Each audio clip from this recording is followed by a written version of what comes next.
හරි තැනට හරියටම වෙනස සොයා.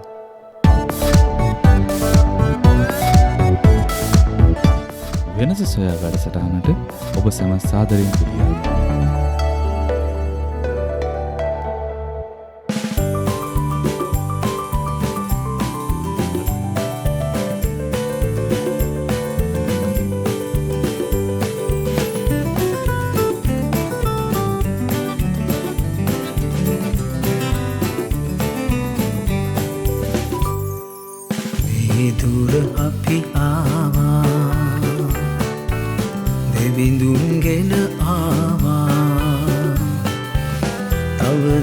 අපි යනවා දෙවිඳුන්ගෙන යනවා මේ දුර අපි ආවා දෙවිඳුන්ගෙන ආවා තව දුර අපි යනවා දෙවිඳුන්ගෙන යනවා.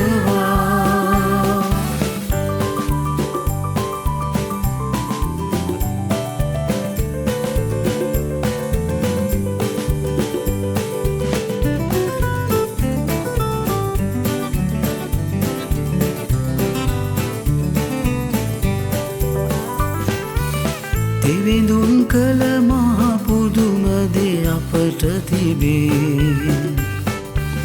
ගයමින් වයමින් මහිමය පුද දෙන්නේ කුඩා වුවක් අපගේ ඇරඹුම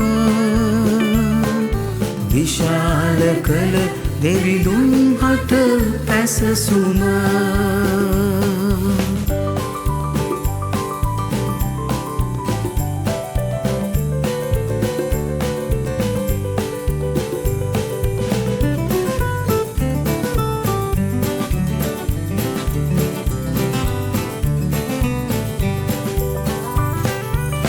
අප සැම ආමග බාධා බෝ තිබුණේ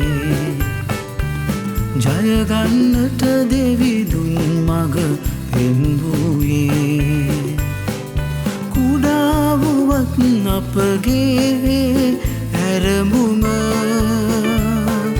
විශාල කළ දෙවිඳුන් හට පැසසුම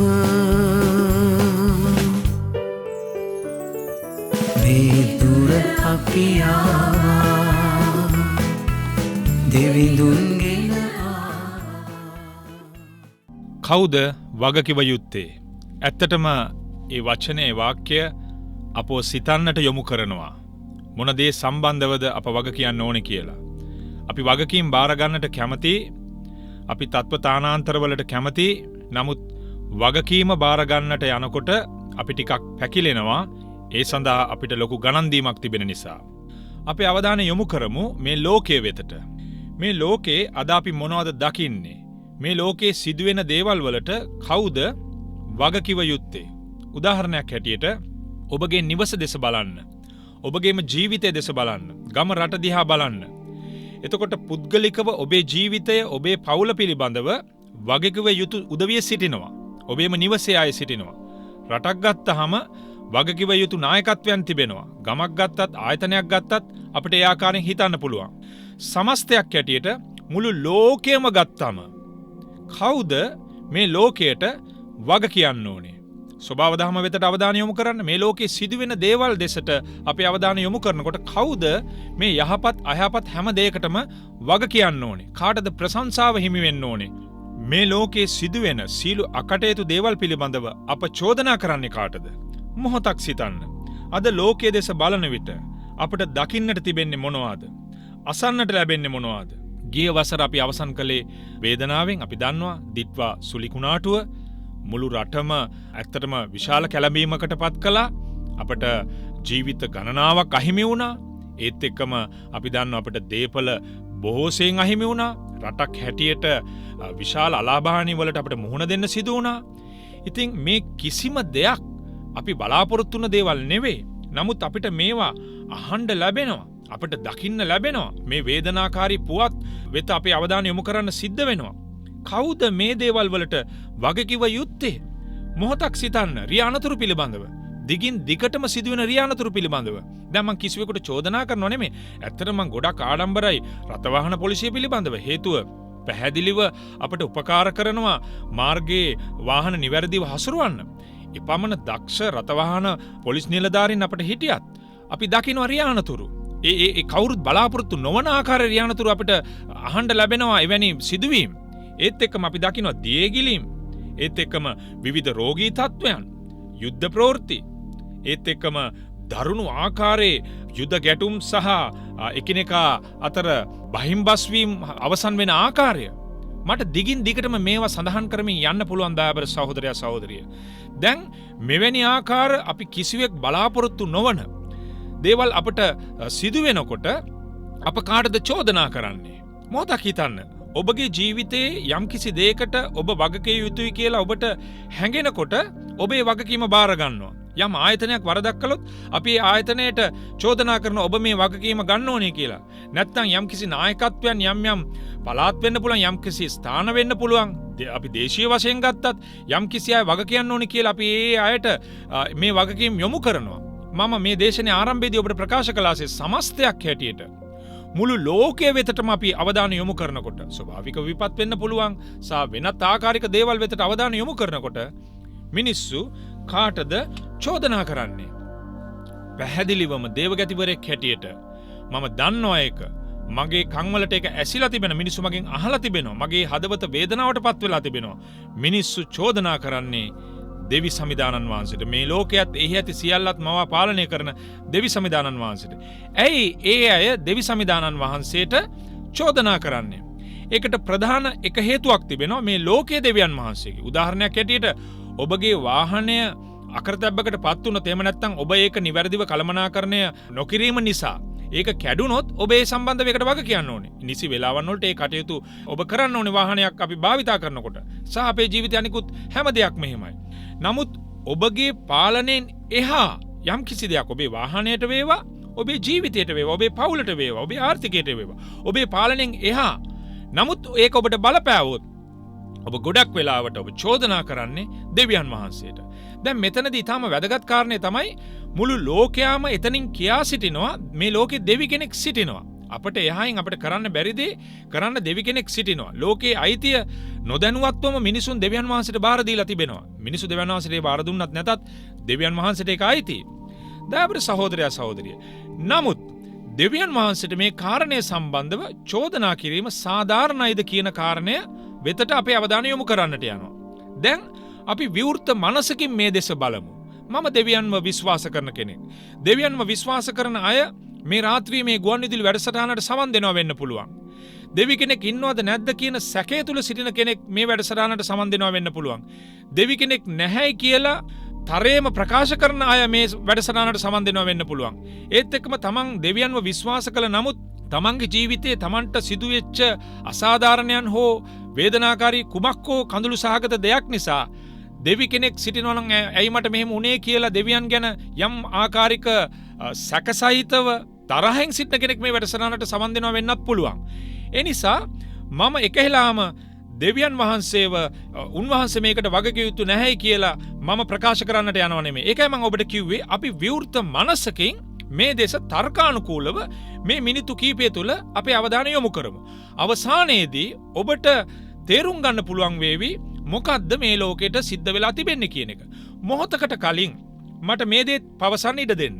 දැන් ලෝකයේ සිදුවෙන අයහපත පිළිබඳව එහෙම නැතිනම් අකටයුතු පිළිබඳව වේදනාත්මක දේවල් වෙතට අපේ අවධානය යොමු කළා. අපි අනිත් පැත්තත් මොහොතක් කල්පනා කරලා බලමු. දැන් ලෝකයේ දේශ අපේ අවධානය යොමු කරනකොට අපි දකිනවා ප්‍රේමය, උපකාරය, ස්වභාවික පහස, සුවය, විනෝදය, ජයග්‍රහණයන්, ස්වභාව ධර්මයේ අපට ලැබෙන්නා වූ පහස, ජීවිතය. අපි හැමෝම ජීවිතය පිළිබඳව සතුටු වෙනවා. අපි දන්නවා ජීවිතේ යම් කිසි අභියෝගයකට අපි මුහුණ දෙනකොට අභියෝග හොඳයි. නමුත් මම එකෙන් අදහස් කරන්නේ අපි අමාරුවකට පත් වෙන වෙලාවන් වලදී රෝගී තත්ත්වයක් හෝ කුමක් හෝ වැටීමක් ගැන හිතන්නකො අපේ ජීවිතේ. පරාජයක් පිළිබඳව හිතන්නකො. එතකොට අපි හිතනවා ඇයි මට මෙහෙම වුනේ? සමහර අය පවසනවා මම හරි කාලකන්ණි මිනිස්සෙක්. මම ඉපදුන් නැත්තම් මේ ලෝකෙට හොඳයි කියලා හිතන අයත් සිටිනවා. නමුත් ඒ ප්‍රශ්නයට ඔබ මුහුණ දෙමින් සුළු මොහොතකින් හෝ දීර්ඝ කාලයකින් හෝ ඔබ ජයගත්තට පස්සේ ඔබ කවුරුත් ජීවිතෙන් සමුගන්නට කැමතිද? ඔබ කවුරුත් ජීවිතේ වැඩක් නැහැ කියලා හිතනවද? මේ ලෝකේ වැඩක් නැහැ කියලා හිතනවද? අපි සාධාරණව කල්පනා කරනකොට සමස්තයක් හැටියට මේ ජීවිතය පිළිබඳව අපි සතුටු වෙනවා. අපිට ජීවිතයක් ලැබිලා තිබෙනවා. දැන් විවාහක දරුවන් සිටින මව් දෙමව්පියන් මොහොතක් කල්පනා කරලා බලන්න. ඔබගේ දරුවන් දෙස බලලා ඔබ කොච්චර සතුටු වෙනව නෙවේද? කොච්චර විනෝද වෙනව නෙවේද? අපිට අපේ දරු පවුල, අපේ පවුල ගැන අපි කොච්චර ආඩම්බර නොවේද? අපේ දරුවන්ට අපි බොහොම මහන්සියෙන් හරි හම්බ කරගත්ත දෙයක් දෙනකොටත් අපේ අතින් එක යනවා. ඒත් අපි සතුටෙන් තමයි ඒක දෙන්නේ. හිතන්න අපි මූදු වෙරළක් අසලට ගියාම, අපි විනෝද චාරිකාවක් ගියාම, අපි රාත්‍රී සූදායක නිින්දක් ලබන විට, අපි එකිනෙකාට ප්‍රේම කරන විට, අපි විනෝදයෙන් මේ ලෝකේ ජීවත් වෙනකොට අපි ආහාර වළඳන විට, තව බොහෝ දෑ මට කියන්න බලන්න ඔබ හිතලා බලන්න. අපි නෑදෑයන් එක්ක අපි සතුටෙන් කාලය ගත කරනකොට, අපි ක්‍රීඩා කරන විට, අපේ මිතුරු මිතුරියන් සමග අපි කාලය ගත කරනකොට අපි ගොඩක් සතුටු වෙනවා. ස්වභාවධර්මයේ පහස සමහරවිට මම කල්පනා කරනවා මම මේ කොළඹ ප්‍රදේශයේ ජීවත් වෙන කෙනෙක් හැටියට නිතරම අපි ටිකක් අවුරශ්මිය අපේ ඇඟට වදිනවා. අපි දැන් නුවර, එතකොට උඩ රට අපේ සහෝදර සහෝදරියන් නම් ගොඩක් සීතලේ සිටිනවා. හොඳේ. නමුත් සමහර වෙලාවට ඒගොල්ලන්ට ඒක අපහසුයක් බවට පත්වෙන වෙලාවලුත් තිබෙනවා. කෙසේ වෙතත් කොළඹ කාලගුණය, දේශගුණ තත්ත්වය යම් දවස්වලදී වෙනස් වෙනකොට අපි හරි සතුටුයි. අපිට ලොකු පහසක් ලැබෙනකොට, ඉඳ හිට හරි අපිට වායු සමීකරණයේ පහසුවක් ලබා ගන්නට අවස්ථාව ලැබෙනකොට අපි බොහොම සතුටෙන් ඉන්නවා. ඒතර මම කල්පනා කරනවා ඇත්තටම අපි එළියට ගියාට පසුව මේ පමණ මහත් ලෝකයක් වායු සමීකරණය කරන්නේ කවුද? අපිට මෙවැනි සීතක් ලබා දෙන්නේ, සුළඟක පහසක් ලබා දෙන්නේ කවුද? කොහොමද අපිට මේක ලැබෙන්නේ? අපිට නොමිලේ මේ සියලු ආස්වාදයන් අපිට ස්වභාව ධර්මයෙන් උරුම වෙනවා. එතකොට යහපත දෙස අපේ අවධානය යොමු කරනකොට ගොඩක් යහපත් දේවල් තිබෙනවා. අපි ලාංකිකයන් හැටියට විශේෂයෙන්ම අපි අවධානය යොමු කළ යුතු වැදගත් කාරණයක් තිබෙනවා. ඒ තමයි අපේ රටේ මිනිසුන් වෙත. දැන් ඇත්තටම මම මේක ඉගෙන ගත්තේ මගේ වැඩිමල් දියණියගෙන්. මගේ වැඩිමල් දියණිය විදේශ රටක අධ්‍යාපනය ලබනවා. දැන් ඒ කාලයක් වෙනවා ඒ රටට ගිහිල්ලා. ඇයගේ ඉහළ අධ්‍යාපනය මේ දවස්වල යෙදෙනවා. එතකොට ඇය රැකියාවක් කරමින්ම මේ අධ්‍යාපනය කටයුතු වල යෙදෙනවා. නිතර මා සමග කතා කරනකොට දුරකථනයෙන් වේවා, ඇය නිවාඩුවකට ලංකාවට ආපු අවස්ථාවකදී වේවා, නිතරම පවසන දෙයක් තමයි, තාත්තා අපේ රටේ මිනිස්සු කොච්චර හොඳයිද කියලා ඔයා දන්නවද කියලා මගෙන් අහනවා.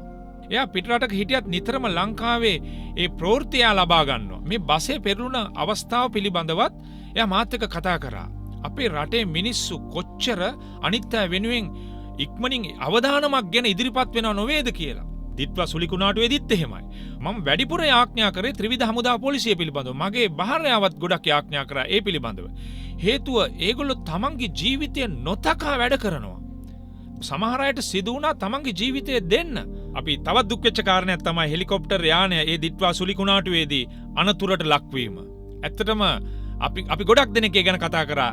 ඇයි ඒක ගොඩබිමට බාගන්න බැරුව ගියේ කියලා. ඒගොල්ලෝ ගොඩාක් උත්සාහ කරා. නමුත් මං හිතනවා එතනදිත් මිනිසුන් ගැන හිතලා තමයි ඒක ගොඩ බාගන්න බැරුණේ කියන නිගමනයට බොහෝ දෙනෙක් පැමුණුණා. ඉතින් අපිට හරිම වේදනාවක් දැනුණා ඒ ආරක්ෂක නිලධාරීන් පිළිබඳව. දැන් ඒ ආරක්ෂක නිලධාරීන් පිළිබඳවයි. එතකොට අපි අනිකුත් මහජනතාව වෙතට අවධානය යොමු කරනකොට හැමෝම අපිට උදව් කරන්න නිල වශයෙන් පැමිණෙන්න ප්‍රථමයෙන් අපේ අසල්වාසීන් ඉදිරිපත් වෙනවා. වතුර බෝතලේ ගේනවා, කැම ටික ගේනවා, ගින්න නිවන්න ඉදිරිපත් වෙනවා. ගිනි නිවන හමුදාව පැමිණෙනවා. ඊටත් ප්‍රථමයෙන් අසල්වාසීන් ඉදිරිපත් වෙනවා. දැන් මගේ දුව කියනවා වෙනත් රටවලට සාපේක්ෂව එයා එහෙම තමයි කියන්නේ අපේ රටේ මිනිස්සු හරිම ඉහළින් සිටිනවා කියලා. නමුත් ගොඩක් වෙලාවට අපි කතා කරන්නේ මොකද්ද? අපේ රටේ හැටි, අපේ රටේ මිනිස්සු. අපි ඒවා දැනගන්න වෙනත් රටකට ගිහිල්ලා බලන්න ඕනේ. ඒ නිසා අපි ඒකයි මම කිව්වේ සමස්තයක් හැටියට අපිට ලෝකෙ වෙතට අවධානය යොමු කරන්න පුළුවන්. දැන් ලාංකිකයන් හැටියට අපි ආඩම්බර වෙන්න ඕනේ අපේ රටේ මිනිස්සු පිළිබඳව. අපිට උදව් කරන්නේ අපේ අසල්වාසීන්, අපේ ඥාතීන් එන්න ප්‍රථමයෙන්. එතකොට දැන් යහපත් දේවල් ගැන කතා කරන්න ගියාම මුළු ලෝකය ගැනත් අපේ රට ගැනත් අපිට ගොඩාක් තිබෙනවා. දැන් එතකොට අපි කවුරුත් දෙවියන් වහන්සේට චෝදනා කරන්නේ නැහැනේ. ඒතර බයිබලයේ සඳහන් කරනවා සියලු යහපත පැමිණෙන්නේ දෙවියන් වහන්සේගෙන් කියලා. සුදු බයිබලයේ හරිම ලස්සනට පෙන්වා දෙනවා උත්පත්ති පොතේදී දෙවියන් වහන්සේ සියලු දේම යහපත් ලෙසම ඇව්වයි කියලා. එතකොට දෙවියන් වහන්සේ එක දවසක් මවලා ඊට පස්සේ ඊළඟ දවසේදී ඊතුරු කාර්යයන් කරලා උන්වහන්සේ 7වෙනි දවසේ නිවාඩු ගත්තයි කියලා කියනවා. සියලු දේම මවලා උන්වහන්සේ පවුලත් නිර්මාණය කළාට පස්සේ උන්වහන්සේ කියනවා ඒක ඊතා යහපත් කියලා. මේ ලෝකේ අපිට ප්‍රඥාව දීලා තිබෙන්නේ, දැනගැන්ම දීලා තිබෙන්නේ දෙවියන් වහන්සේ. එතකොට දෙවියන් වහන්සේ මේ මුළු ලෝකයක් මවන්න නම් උන්වහන්සේට කොච්චර ප්‍රඥාවක් තිබෙනව නොවේද කියලා කල්පනා කරලා බලන්න. එතකොට මේ දෙවියන් වහන්සේට වැරදුනායි කියලා ඔබ හිතනවද? නැහැ. උන්වහන්සේට වරදින්න බෑ. එතකොට උන්වහන්සේ ප්‍රකාශ කරනවා උන්වහන්සේ මැව් සියල්ලම යහපත් බව. මොහොතක් අවධානය යොමු කරන්න ඒ වෙතට. දෙවියන් වහන්සේ ඒක හදලා කිව්වා ඒක යහපත්. ඒක පරිපූර්ණයි. ඒක සම්පූර්ණයි. ඒක කිසිම අඩුවක් නැහැයි කියලා. එහෙමනම් දෙවියන් වහන්සේ මවනකොට කිසි දෙයක් උන්වහන්සේට වැරදුනේ නැහැ. අත්වැරදීමක් නැහැ. සියලු දේම බොහෝම යහපත්ව තිබුණු විත්‍ය අපිට බයිබලයේ ඊටාම පැහැදිලිව සඳහන් කරනවා. එහෙමනම් ඒකට වග කියන්න ඕනේ කවුද? ඒ කාටද ප්‍රශංසාව හිමි වෙන්න ඕනේ? දෙවි සමිදානන් වහන්සේට. ඔබ දෙවියන් වහන්සේ ගැන දන්න කෙනෙක් වෙන්න පුළුවන්, නොදන්න කෙනෙක් වෙන්න පුළුවන්. නමුත් ඔබ දැනගෙන සිටියත් නොදැන සිටියත් ඔබ අද දවසේදී මේ පිළිබඳව ඔබ අවබෝධයක් ලබා ගන්න දෙවියන් වහන්සේ තමයි මේ සියල්ලම ඔබට ලබා දුන්නේ. මං පුංචි උදාහරණයක් ඔබට දෙන්න. දෙවියන් වහන්සේ ප්‍රථමයෙන්ම මැව්වේ පුරුෂයාව, පිරිමි පුද්ගලයාව. එතකොට ඔහු තනිවම සිටීම හොඳ නෑයි කියලා දෙවියන් වහන්සේ කියනවා. කියලා ඔහුට සුදුසු සහකාරයක් උන්වහන්සේ සකස් කොට දෙනවා. එතන තමයි ආදරයේ ආරම්භය. හරි ලස්සනට කියනවා ආදම්ට, ඒ කියන්නේ පිරිමි කෙනාට සුවදායක නින්දක් දෙවියන් වහන්සේ දීලා, බර නින්දක් දීලා එයාගෙන් ඉලෑටයක් ගෙන ස්ත්‍රිය මැව්වයි කියලා. ඊට පස්සේ එයා පිබිදුනානේ. පිබිදුනාට පස්සේ එයා ළඟට ස්ත්‍රිය යවනවා. එතකොට එයා බොහොම ආදරයෙන් මෙයාව පිළිගන්නවා. මගේ මාංශයෙන් මාංශය, ඒ වගේ එයා ආදරෙන් පිළිගන්නවා. එයා දිහා බලලා අකමැති වුණේ නැහැ. අද අපි දකිනවා විවාහ ජීවිතය, ආදරය, මෙන්න ආදරයේ ආරම්භය, මෙන්න විවාහයේ ආරම්භය. ඒගොල්ලන්ට දරුවෝ ලැබෙනවා ඊට පස්සේ. මෙන්න දරුවන් ලැබීමේ ආරම්භය. එතකොට මේ සියල්ලම අපිට දීලා තිබෙන්නේ දෙවි සමිදානන් වහන්සේ. එතකොට මේ ගැන අපි දෙවි සමිදානන් වහන්සේට ප්‍රශංසා කළ යුතුයි. අපි ස්තුති කළ යුතුයි. අපි ලබා ගන්න ආහාර, අපි ලබා ගන්න අනිකුත් සෑම දෙයක්ම ස්වභාවදාමේ පහස පිළිබඳව අපි කතා කළා. මේ සියල්ල අපිට ලබා දෙන්න දෙවියන් වහන්සේ. එතකොට අපි කාරණා දෙකක් වෙතට අපි අවධානය යොමු කරන්න ඕනේ. එකක් තමයි අපි දෙවියන් වහන්සේට උන්වහන්සේ දුන්නු දේ ගැන අපි ප්‍රශංසා ස්තුති කරනවද? ඒත් එක්කම ඔබ මගෙන් මේ ප්‍රශ්නය අසාවි, ඔබ සිතාවි ගුවන් විදුලිය අසල වාඩි වෙමින් හොඳයි අපිට පුළුවන් දෙවි සමිදානන් වහන්සේට ප්‍රශංසා කරන්න උන්වහන්සේ දුන්නු දේ පිළිබඳව. නමුත් අපට මුහුණ දෙන්නට සිදු වෙලා තිබෙන මේ අකරතැබ්බයන්, එහෙම නැත්නම් මේ ප්‍රශ්නවලට වගකිව යුත්තේ කවුද? අපටම ගැලවෙන්න බැරි දේවල් තිබෙනවා. උදාහරණයක් ඇරෙට කොපමණ අපි බෙහෙත් ගත්තත් සමහර රෝගවලින් සුවය ලබා ගන්න බැරි තත්ත්වයන් තිබෙනවා. කොපමණ අපි උත්සාහ කළත් සමහර තැන්වලින් අපිට ජය ගන්න බැරි වෙලා තිබෙනවා. ස්වභාව දාම පාලනය කරන්න මේ ලෝකෙ කිසිවෙකුට නොහැකි වෙලා තිබෙනවා. යම් යම් දේවල් වල අනාවැකි ලබා ගනිමින් අපි තාක්ෂණයේ උපාංග අපි නිර්මාණය කර ගනිමින් අපි සූදානම් වෙනවා. ඒ කෙසේ වෙතත් මේ සියල්ල අභිබවා යන අවස්ථාවන් අපි දකිනවා. එතකොට කවුද මේ දේවල් වලට වග කියන්න ඕනේ? මෙන්න මේකයි. අපි මතක තබා ගන්න ඕනේ දෙවියන් වහන්සේ කිසිවිටක මේ ලෝකයට සිදු වුණු අයහපත් දේ පිළිබඳව වගකිව යුතු නැති බව. උදාහරණ දෙමින් මේ අපිට ඉදිරියට මේ වැඩසටහනේ ගමන් කරන්න මට ඉඩ හරින්න. ඔබ වැඩසටහනේ ඊටම වැදගත් ස්ථානයේ සිටින්නේ. කවුද වගකිව යුත්තේ කියන කාරණේදී ඒකයි අපේ දේශනේ මාතෘකාව. කවුද වගකිව යුත්තේ? දෙවියන් වහන්සේද? යක්ෂයාද? මිනිසාද? අපේ තියෙන පුංචි කාලය තුල අපි මේක ඉක්මනින් අපි සොයා ගනිමු. අපි දැන් බැලුවත් දෙවියන් වහන්සේ මේ කාරණයට වගකිව යුතු නැති බව. ඒකට හේතුව ඔබ ගොඩක් වෙලාවට දෙවියන් වහන්සේට වගකීම ලබා දෙන්නේ උන්වහන්සේ බලවන්ත නිසා. ඒ උන්වහන්සේ මේ ලෝකයට ඇතුළත්ව මේ දේවල් නතර කරන්නේ නැත්තේ. දයාවර සහෝදරයා සහෝදරිය, දෙවියන් වහන්සේ මේ ලෝකේ මැව්වා. ඒක යහපත් ලෙස තිබෙන්න දෙවියන් වහන්සේ මැව්වා. මම හැම වෙලේම කල්පනා කරන දෙයක් තමයි දෙවියන් වහන්සේ මේ ලෝකයේ පිළිබඳව කිසිම වගකීමක් ගන්නේ නැතුව ඔගොල්ලෝ ඕන දෙයක් කරගන්න කියලා උන්වහන්සේ පැත්තකට වෙලා අදත් සිටිනවා නම් මේ ලෝකෙ මෙලෙස පවතින්නේ නැහැ. දෙවියන් වහන්සේගේ කරුණාව මේ ලෝකයට තිබෙනවා. එනමුත් දෙවියන් වහන්සේ මැව් මිනිසයාට දෙවියන් වහන්සේ විශාල අධිකාරීත්වයක් ලබා දුන්නා. උදාහරණයක් ඇටියට අපිට බයිබලයේ කියනවා දෙවියන් වහන්සේ කොච්චර ලස්සන ලෝකයක් මවලා තැබුවත් ඒ ලෝකයේ තුල කිසිම ස්වභාව ධර්මයේ දෙයකටවත් සතෙකුටවත් උන්වහන්සේගේ ස්වරූපය දුන්නේ නැහැ කියලා, සමානත්වය දුන්නේ නැහැ කියලා. නමුත් මිනිසාට පමණක් දෙවියන් වහන්සේගේ සමානත්වය දුන්නා. උන්වහන්සේගේ ස්වරූපයෙන් හා සමානත්වයෙන් මිනිසා මැව්වයි කියලා සුද්ධ බයිබලයේ සඳහන් කරනවා. එතකොට එක්තරා විදියක අපි දෙවියන් වහන්සේ වගේ අපිට ආත්මයක් තිබෙනවා, අපිට තීරණ ගන්න පුළුවන්, අපි යහපත දකිනවා. මොකක්ද යහපත කියලා තේරුම් ගැනීමේ හැකියාවක් අපිට තිබෙනවා. එතකොට මිනිසා දෙවියන් වහන්සේට කීකරු වෙලා වැඩ කළ යුතුයි. උදාහරණයක් ඇටියට මේ ලෝකේ මැව්වට පස්සේ දෙවියන් වහන්සේ කිව්වා මේ දේ කරන්න, මේ දේ කරන්න එපායි කියලා. එතකොට සමහරු කල්පනා කරනවා අර ඒදන් උයනේදී තහනම් ගහක් කියලා දෙයක් හැදුවයි කියන එක බයිබලයේ සඳහන් කරනවානේ. එතකොට ඇයි දෙවියන් වහන්සේ මිනිසාට තහනම් ගහෙන් ගෙඩි කන්න එපා කියලා ඔහු ඒකේ ළඟට යනකොට ඒකෙන් වැළක්ුවේ නැත්තේ? ඇයි ඒ දේ අවවාදයට පමණක් සීමා කරේ කියලා අහනවා. දැන් මොහොතක් හිතන්න දෙවියන් වහන්සේ මිනිසයාට සුව කැමැත්ත දුන්නේ නැතිනම් ඔහු වහලෙක් බවට පත් වෙනවා. කවදාවත් අපිට අපේ ජීවිතේ නිදහසේ යමක් කරගන්න අපිට නොහැකි වෙනවා. නමුත් මෙතනදී වැදගත්ම දේ තමයි දෙවියන් වහන්සේ මිනිසයාට කිව්වා ඒ දේ කරන්න එපායි කියලා. දැන් සමහර වහනෝනේ ඇයි ඇදලා ගත්තේ නැත්තේ වැළක්ුවේ නැත්තේ කියලා. දෙවියන් වහන්සේ ඒක කරන්න එපා කියලා කීම ඇත්තටම ඇදලා ගැනීමක් තමයි, වැළක්වීමක් තමයි. එතන අවදානමක් තියෙන නිසා, එතන නරකක් තියෙන නිසා තමයි උන්වහන්සේ එපා කියලා කිව්වේ. ඒ වෙනකොට ස්ත්‍රිය මවලා තිබුණේ නැහැ ඇත්තටම. නමුත් මේ යක්ෂයා කියන කෙනා පරීක්ෂා කළේ ස්ත්‍රියවනේ. එතකොට ස්ත්‍රිය කිව්වා අපිට මේ ගහෙන් ගෙඩි කන්නවත් එකට අත ගහන්නවත් බැහැයි කියලා. එතකොට ඇය කොහොමද දැනගත්තේ ඒක? එතකොට ආදම් ඒ දේ කියන්නේ පිරිමි පුද්ගලයා ඒ දේ තම භාර්යාවට උගන්වා තිබෙනවා. එතකොට දෙවියන් වහන්සේත් ඒක පිරිමි පුද්ගලයාගෙන් අපේක්ෂා කරලා තිබිලා තියෙනවා. එමන දෙවියන් වහන්සේ කියන්නේ තු ආවාගේ නෝනටත් මේක කියා දෙන්න කියලා. එතකොට දෙවියන් වහන්සේ එච්චර ඒ පිළිබඳව සැලකිලිමත් වෙලා තිබෙද්දී මිනිසා තමයි යක්ෂයාට රැවටිලා දෙවියන් වහන්සේට අකීකරු වෙන්නේ. එතකොට ඔබ හිතන්න කවුද මේකට වග කියන්න ඕනේ? ඔබ යම්කිසි ආයතනයක ප්‍රධානියෙක් කියලා හිතන්නකෝ. ඔබ ගෙදර තාත්තා නම් ඔබ කොහොමත් ප්‍රධානියක් ගෙදර. එතකොට අම්මා නම් ඔබත් ප්‍රධාන තැන තවත් ආකාරයකින් හිමි වෙන කෙනෙක්. ගෙදර වැඩිමල් පුතා දියණිය නම් අනිත් නංගිලා මල්ලිලා පිළිබඳව ඔබට වගකීමක් තිබෙනවා. පාසලේ අපේ ගරු විදුහල්පතිතුමා වෙන්න පුළුවන්, ගරු ගුරු මණ්ඩලයේ කෙනෙක් වෙන්න පුළුවන්, ආයතනයක ප්‍රධානියෙක් වෙන්න පුළුවන්. එතකොට ඔබ යටතේ සිටින කෙනෙකුට නංගි මල්ලිට වෙන්න පුළුවන්, පවුලේ දරුවන්ට වෙන්න පුළුවන්, ආයතනයේ කෙනෙකුට වෙන්න පුළුවන්, රටේ ප්‍රධාන නායකත්වයක් නම් වෙනත් අයට වෙන්න පුළුවන්. යම් වගකීම් බාර දීලා තිබෙනවා. මේ දේ කරන්න, මේ දේ කරන්න එපා, මේමයි. රෝහලක වෛද්‍යවරයෙක් නම් එයා යටතේ ඉන්න අනිත්කුත් සහායක වෛද්‍යවරුන්ට වෙන්න පුළුවන්.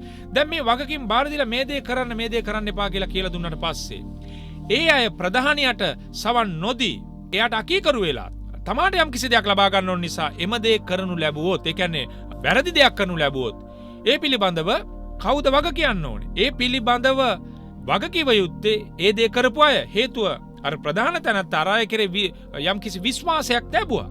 නෑබර සහෝදරයා සහෝදරී, එක්තරා ආකාරිකව ප්‍රධාන නායකත්වයේ මේක වගකීම බාරගත යුතු බව ඇත්ත. මොකද ඔහු යටතේ අනිත් අය සිටින නිසා. එතකොට දෙවියන් වහන්සේ මේ පිළිබඳව වගකීම බාර නොගෙන සිටිනවාමත් නෙවෙයි. උදාහරණයක් හැටියට ගත්තාම දෙවියන් වහන්සේ මිනිස්යාට කිව්වා මේ දේ කරන්න එපා කියලා. නමුත් මිනිස්යා මේ දේ කළා. කාටද මේක රිදුනේ? කාටද මේක දැනුනේ? දෙවියන් වහන්සේට ප්‍රධාන වශයෙන්. එතකොට දෙවියන් වහන්සේ මේක අතහැරලා ඉන්නව නෙවෙයි. උන්වහන්සේ ඒ නිසා මේකට මොකද්ද කරේ? ඒ අදාළ පුද්ගලයන්ට, වගකීතු පුද්ගලයන්ට උන්වහන්සේ දඬුවම් කරා. දඬුවම් කළා. උන්වහන්සේ මිනිස්යාව බේරගත්තා. මිනිසයා කරපු වරද මිනිසයාට පෙන්වලා දීලා ඔබට මේ දේවල් නැති වුණායි කියන එකත් උන්වහන්සේ පෙන්වලා දීලා එදා සිට දෙවියන් වහන්සේ මිනිස්සු සමග උන්වහන්සේ එක්තරා විදියක කටයුතු කරන්නට පටන් ගත්තා. ඒක බයිබල් ඉතිහාසයේ පුරාම අපි දකිනවා. එතකොට මිනිසා මේකට ප්‍රධාන වශයෙන් වගකිව යුතුයි. අපිට මේ වගකීමෙන් බේරෙන්න බෑ. අදත් අපේ ජීවිතේ අපි වැනි වැරදි කරන බව දැන අපි මතක තබා ගන්න ඕනේ. ඊට පස්සේ මේකට වගකිවිය යුතු ප්‍රධාන පුද්ගලයා, එහෙම නැත්නම් ප්‍රධාන කෙනා තමයි යක්ෂයානෝත් සාතන්, දෙවියන් වහන්සේගේ විරුද්ධකරු. හේතුව ඔහු මිනිස්යාව රවට්ටනවා. ඒක අපිට බයිබලයේ කියන ඔහු ප්‍රයෝගයෙන් මිනිස්යාව රැවට්ටුවයි කියන එක. ඒ නිසා දැන් මිනිස්යා මේකට වගකිවිය යුතු නිසා දෙවියන් වහන්සේ යක්ෂයාට මුකුත් නොකිය සිටියේ නෑ. එයාට ප්‍රධාන වශයෙන් දෙවියන් වහන්සේ දඬුවම් කරන්නට සැලසුම් කරනවා.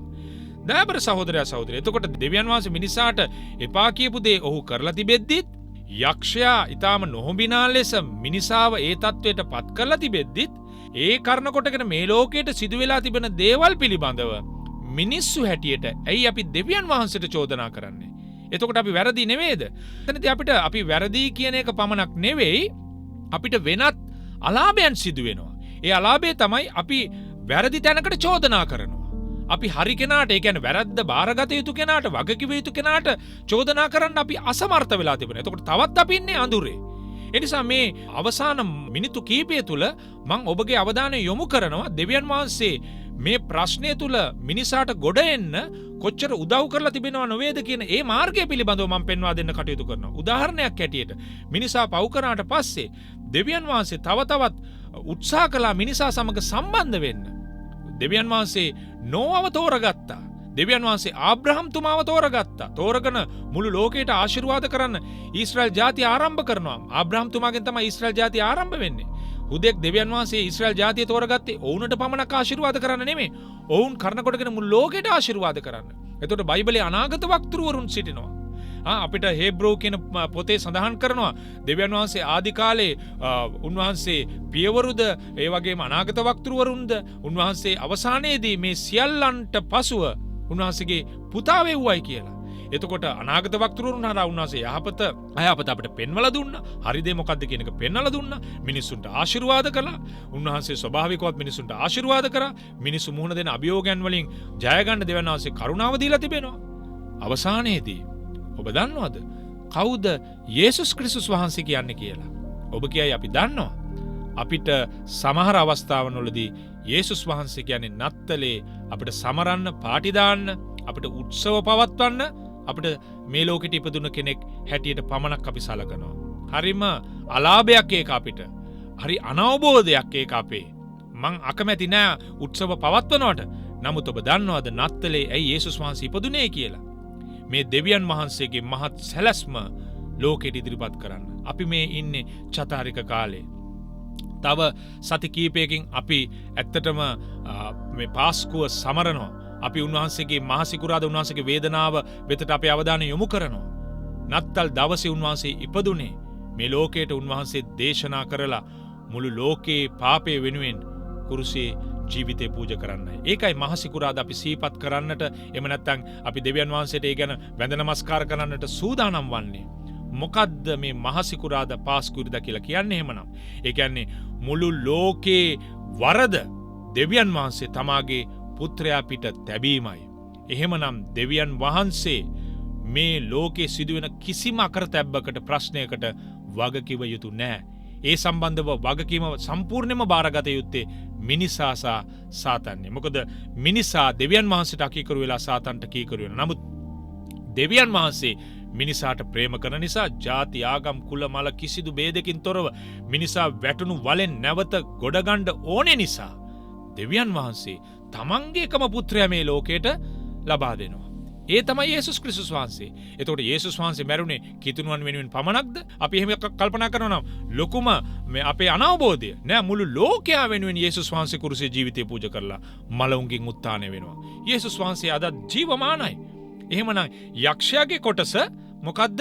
මිනිසුන්ව ප්‍රපාතයට ගෙන යන එකයි. නමුත් දෙවියන් වහන්සේගේ කොටස මිනිසුන්ව ඔසවා තැබීම. යොහන් 10:10 සඳහන් කරනවා සොරා එන්නේ සොරකම් කරන්නත් මරන්නත් විනාශ කරන්නත් පමණක් කියලා.